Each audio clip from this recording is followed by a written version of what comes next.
எல்லோருக்கும் வணக்கம் நேயர்களே. இந்த வீடியோவில் என்ன தெரிந்து கொள்ளப் போகிறோம் அப்படின்னா, ரொம்பவே முக்கியமான, ரொம்பவே அதிர்ச்சிகரமான, சோககரமான விஷயத்தை பற்றி தான் தெரிந்து கொள்ளப் போகிறோம். நம்முடைய சுந்தர்ஸ்ரீ அவர்கள், குஷ்புவுடைய கணவரான சுந்தர்ஸ்ரீ அவர்களுடைய நிலை ரொம்பவே மோசமான தன்னுடைய அந்த கடைசி நேரத்தில் முதல்வர் விஜய் அவர்களுக்கு ஃபோன் பண்ணி ஒரு முக்கியமான விஷயத்தை சொல்லியிருக்கிறாரு.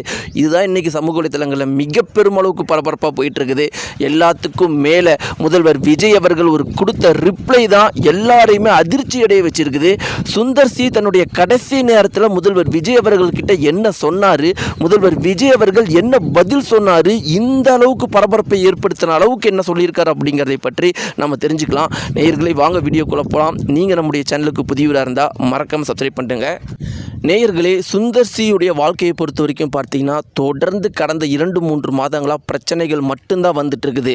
அதற்கு முக்கியமான காரணம் என்ன அப்படின்னு பார்த்தீங்கன்னா, அவங்களுடைய மனைவி குஷ்பு அவர்கள் என்ன பண்ணிட்டாங்க அப்படின்னு பார்த்தீங்கன்னா, ஒரு 5-6 மாதங்களுக்கு முன்னாடி ஜெயம் ரவியை பற்றி கொஞ்சம் தவறாக பேசிட்டாங்க. அவங்க என்ன சொல்லியிருந்தாங்க அப்படின்னா, ஜெயம் ரவி மேலே தப்பு இருக்குது, அவங்க மனைவி மேலே எந்த ஒரு தப்புமே கிடையாது, எப்படி நீங்கள் ஒரு பொண்ணு மேலே தப்பு சொல்லுவீங்க அப்படிங்கிற மாதிரி பிஜேபியில் ஒரு முக்கியமான பதவியில் இருக்கிற குஷ்பு அவர்கள் சொல்லிட்டாங்க.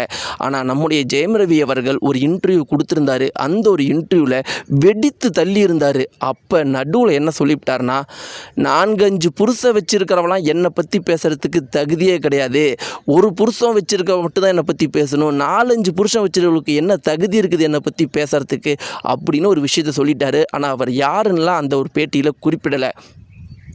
ஏற்கனவே பார்த்தீங்கன்னா ஜெயம் ரவியுடைய இன்டர்வியூ நம்முடைய தமிழகத்தையே மிக பெருமளவுக்கு பரபரப்பை ஏற்படுத்தியிருந்துச்சு. இவ்வளோ பெரிய பணக்காரர், இவ்வளோ பெரிய நல்ல நடிகர், எத்தனையோ தமிழ் படங்கள், நல்ல சிறந்த படங்களை கொடுத்துருக்கிறாரு, இது வரைக்கும் தமிழ் இண்டஸ்ட்ரியில் இத்தனை வருஷம் இருக்கிறாரு, இவருக்கு இவ்வளவு கஷ்டமாக இப்படி ஒரு இன்டர்வியூவில் வெடித்து தள்ளுறாருன்னு எல்லாருமே பேச ஆரம்பிச்சிட்டாங்க. என்னதான் பெரிய மனிதராக இருந்தாலும், இவ்வளோ வாழ்க்கையில் வெற்றி பெற்றிருந்தாலும், ஒரு நல்ல மனைவி அமையறதுனால இவ்வளோ கஷ்டப்படுறாரு அப்படின்னு நிறைய பேர் பேசியிருந்தாங்க. அந்த ஒரு குறிப்பிட்ட விஷயம், 4-5 புருஷன் வச்சிருக்கிறவங்களாம் என்னை பற்றி பேசக்கூடாதுன்னு சொன்ன விஷயமும் மிக பெரும் அளவுக்கு பரபரப்பாயிடுச்சு. அவர் யார் அப்படின்னு சொல்லிட்டு குறிப்பிடலனாலும் ஒட்டுமொத்த நியூஸ் மீடியாக்களும் குஷ்பு தான் அப்படின்னு சொல்லிட்டு முடிவுக்கு வந்துட்டாங்க. குஷ்புவை தாறுமாறாக பேச ஆரம்பிச்சிட்டாங்க. இப்படி ஒட்டுமொத்த சோசியல் மீடியாவுமே குஷ்புவை ரொம்பவே கேவலமாக பேசுனதுனால குஷ்புவுக்கு மிக பெரும் அளவுக்கு இது கவலை கிடையாது. ஏன்னா அவங்க ஏற்கனவே ஒரு அரசியல்வாதி, இந்த மாதிரி விமர்சனங்களை தாங்குற அளவுக்கு அவங்க மன வலிமை படைத்தவங்க. ஆனால் குஷ்புவுடைய மகள் அப்படி கிடையாது. அவங்களுடைய மகளால் இந்த வலியை தாங்கிக் கொள்ளவே முடியல. அவங்களுக்கு கடந்த 2 வாரங்களுக்கு முன்னாடி உடல்நிலை ரொம்பவே மோசமாக இருக்குது. மருத்துவமனையில் அனுமதிக்கப்பட்டிருக்கிறாங்க. அதன் பிறகு தான் உண்மையான காரணம் தெரிய வந்திருக்குது. தன்னுடைய அம்மாவை பற்றி எல்லாருமே தவறாக பேசவும், அதை ஒரு பெண்ணாக, ஒரு மகளாக அவங்களால தாங்கிக் கொள்ள முடியாதனால டெப்ரெஷனுக்கு போயிருக்கிறாங்க. அதன் பிறகு மருத்துவமனையில் அனுமதிக்கப்பட்டு இப்போ மீண்டு வந்திருக்கிறாங்க. இதனால் பார்த்தீங்கன்னா குஷ்பு இதை எப்படியோ தாங்கிக்கிட்டாங்க. ஆனால் குஷ்புவுடைய கணவரான சுந்தர்சியால் தன்னுடைய மகளுக்கு இப்படிப்பட்ட ஒரு நிலைமை வந்திருக்கு அப்படிங்கிறத தாங்கிக் கொள்ள முடியல. அவருக்கு ஏற்கனவே பல பிரச்சனைகள் தொடர்ந்து வந்துக்கிட்டே இருக்குது. இப்போ இந்த ஒரு புதிய பிரச்சனை அப்படிங்கிறப்ப அவங்களால தாங்கிக் கொள்ள முடியல. ஏற்கனவே ஜெயம் ரவி அவ்வளோ ரொம்ப ஒரு முக்கியமான ரொம்பவே தரக்குறைவாக பேசியிருந்தார். இன்னொரு பக்கம் மகளுக்கும் உடல்நிலை மோசமான உடனே அவருடைய உடல்நிலையும் தற்போது மோசமாக இருக்குது. மருத்துவமனையில் அனுமதிக்கப்பட்டிருக்காரு. மறுபுறம் பார்த்தீங்கன்னா ராதிகா குஷ்புடைய சண்டை வெடிச்சுக்கிட்டு இருக்குது. இதனால் இந்த ஒரு விஷயமும் அவரை தாக்கத்தை ஏற்படுத்தி அவர் மருத்துவமனையில் அனுமதிக்கப்பட்டிருக்காரு. அவர் தன்னுடைய சிகிச்சைக்கு முன்னாடி ஒரே ஒரு ரெக்வஸ்ட்டை மட்டும் எடுத்திருக்கிறாரு, நான் முதல்வர் விஜய் கிட்ட பேசணும் அப்படின்னு. இந்த விஷயம் முதல்வர் விஜய் அவர்களுக்கு தெரிவிக்கப்பட்ட உடனே இருவரும் ஃபோனில் பேசியிருக்கிறாங்க. குஷ்புவுடைய கணவர் சுந்தர்சி என்ன சொல்லியிருக்காரு அப்படின்னு பார்த்தீங்கன்னா, விஜய், உங்களுடைய ஆட்சி ரொம்பவே அருமையாக இருக்குது. நான் இத்தனை நாள் இதை பற்றி எந்த ஒரு கருத்துமே சொன்னது கிடையாது. நீங்கள் ஆட்சிக்கு சிஎம்மாக பொறுப்பேற்றும் போது கூட ஒரு சின்ன வாழ்த்து கூட சொன்னது கிடையாது. என்ன காரணம் அப்படிங்கிறது உங்களுக்கு தெரியும்.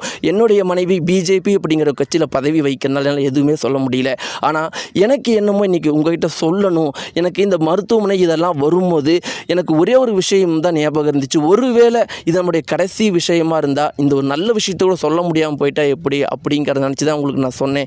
உங்களுடைய ஆட்சி ரொம்பவே அருமையாக இருக்குது. இந்த 2-3 மாதத்தில் உங்களுடைய தமிழகத்தில் கொடுத்த மாற்றம் எங்கள் மாதிரி ஒவ்வொரு டைரக்டர்ஸுமே மிக பெரும் அளவுக்கு மகிழ்ச்சி அடிக்க வச்சிருக்கு அப்படின்னு சொன்ன உடனே முதல்வர் விஜய் அவர்கள் என்ன சொன்னார்னா, உங்கள் உடல்நிலைக்கு ஒன்றுமே ஆகாது, நீங்கள் நல்லபடியாக குணமாகி வாங்க, நீங்கள் வாழ்த்து சொல்லலைனாலும் எனக்கு எப்பயுமே உங்களுக்கு மேலே நல்ல மரியாதை இருக்குன்னு சொல்லியிருக்கிறாரு.